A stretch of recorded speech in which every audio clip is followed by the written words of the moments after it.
I mean, in all honesty, I think it would be even more exciting if it me and KRS.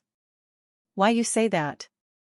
Well, I'll say this real quick. The powers that be must have compelled him, but that just shows he got gel. Me. Avoiding smoke. I don't do that seldom. But I stayed out of you. And you're welcome. Let's go, bad boy. During the whole turmoil, I'm asking big and like, yo. After the shows, why y'all don't go out with us? Well, man, this with death row and all. I said. 'Cause I seen artists get lost in teaching people. KS was my favorite, like my favorite period. During. When it comes to hip-hop legends, few stories are as layered and as misunderstood as the bond between Big Daddy Kane and Tupac Shakur. On the surface, the Nines were all about that East Coast versus West Coast feud fueled by media headlines and record label agendas. But behind the smoke and drama was a very different truth. One built on respect, shared philosophies, and manipulation from industry power players like Suge Knight. Today, we're peeling back the curtain on what really happened. So, stay tuned because the tea in this story is something you don't want to miss. With the skills I do not joke, these rappers are like fake heroin. They are not dope. Their skills I do not quote. Not. KRS-One has finally set the record straight about Big Daddy Kane and Tupac. Let me tell you, the story isn't what people thought. Despite all the rumors, these two were never enemies. In fact, there was mutual respect between them. But of course, the industry had other plans. With Suge Knight pulling strings, drama was always on the table. Suge loves stirring the pot, making sure everyone picked a side because nothing sold records, magazines, and TV slots like East Coast versus West Coast beef. That fro. Yeah. Can I speak to CH here? Nah, this trash. Oh, hold on. Hold on. Chill. Yo. Yeah. What's up, D? Yo, where Pop? Oh, he out right now. Boom, boom, boom. Yo, we on the road with bad boy and they not going on the road. They ain't doing nothing. They boom, boom, boom. I'm on the top 3 in hip-hop is a tough argument, but it all would all come down to 5 names. KRS-One, Big L, Notorious B.I., Tupac, music, and honestly.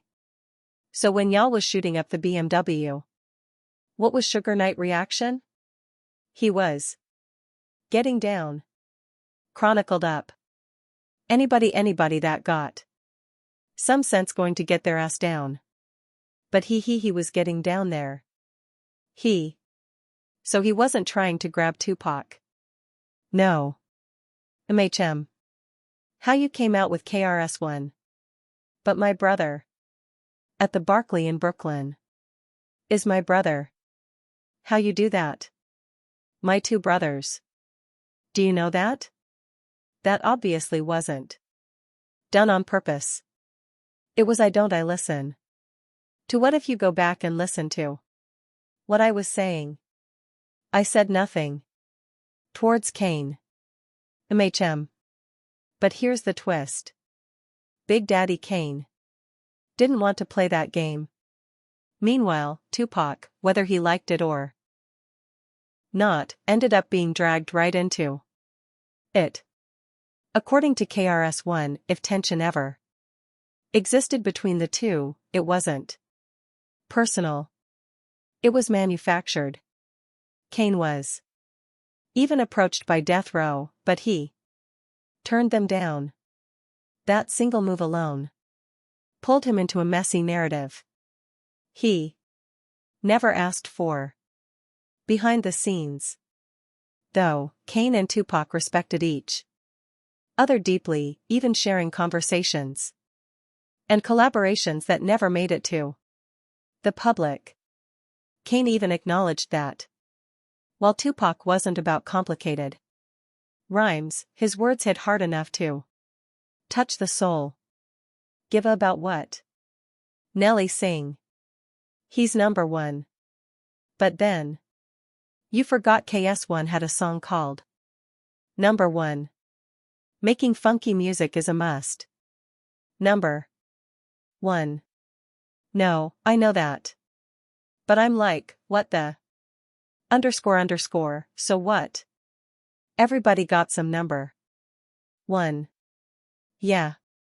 And then came Suge's big plan, Death Row East. Suge wanted to dominate the East Coast just like he did the West. And who better to headline than Brooklyn's own legend, Big Daddy Kane. Kane later revealed that he was offered a huge deal, with a $100,000 advance on the table and even promises a bigger money down the line. But Kane wasn't fooled by that spectacle. He shared how during that meeting, Suge staged his power move with giant dogs, cigars, and money talk, clearly trying to intimidate him. Suge even told him he deserved nothing less than $1 million contract and could get cash in the morning without signing anything. But instead of playing along, Kane quietly booked an early flight out and never looked back. Kane knew better. Come on, who gives out that kind of money with no strings attached? He wasn't about to sell his soul to the devil. And by walking away, he did more than save himself. Kane wasn't fooled for a second. He knew no one throws around that kind of money without a catch. He saw the setup for what it was, recognized the danger, and walked away. His decision wasn't just about the cash. It was about refusing to get pulled into a fake rivalry with Tupac. And despite Suge Knight's best efforts, Kane and Tupac always had respect for one another. KRS-One made it clear in interviews that there was never beef between them. If anything, the two had more in common than most rappers at the time. But still, Tupac got swept up in the chaos of the East Coast versus West Coast hype. KRS-One later explained that Tupac, Biggie, and everyone else were caught up in an image created by the industry, a machine that thrived on hype. If Tupac were alive today, he probably would have admitted it, too. I'll say this real quick. The powers that be must have compelled him. But that just shows he got gel. Me. Avoiding smoke. I don't do that seldom. But I stayed out of you and ____. You're welcome. Let's go. Music? Kane always stood by Tupac's artistry. He defended Tupac from critics who tried to dismiss him, pointing out that Tupac's rhymes carried real weight. They weren't just words. They spoke directly to people's struggles and emotions. To Kane, that made him a true lyricist. And let's not forget the unreleased track they worked on together, Wherever You Are. Even though it never officially dropped, it proved that Tupac could hold his own with a legend like Kane. Why was Biz so much of a respected MC? And like you blatantly wrote his rhymes. But nowadays, if someone was to get help on their pen, that's. They don't look at him like a real MC. When it comes to MCing, you have lyricists and you have party rockers. I'm a lyricist. Ram is a lyricist. KS. Grap, lyricist. Then you got party rockers, Biz, Doug G. Fresh, Busy Bee, DJ Hollywood. Their job is to rock the party. And when they come, they do their job. With us, we're lyricists. MHM. Our job is to be lyricist. Someone else writing, then we ain't really lyricist. Right. Real talk. Applause. But the bond between them went even deeper than music. Both shared a connection to the 5% Nation, also known as the Nation of Gods and Earths. This movement, born in Harlem during the 1960s, centered on the belief that black people are the original people of the world and that true power comes from self-knowledge. It was all about awareness, empowerment, and knowing your worth.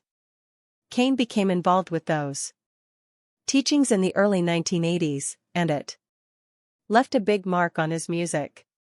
He often sprinkled in references to supreme mathematics and the supreme alphabet. Powerful codes of knowledge that shaped how he wrote his rhymes. Even in his tracks like The Wrath of Kane, listeners would catch hints of those philosophies woven into his verses.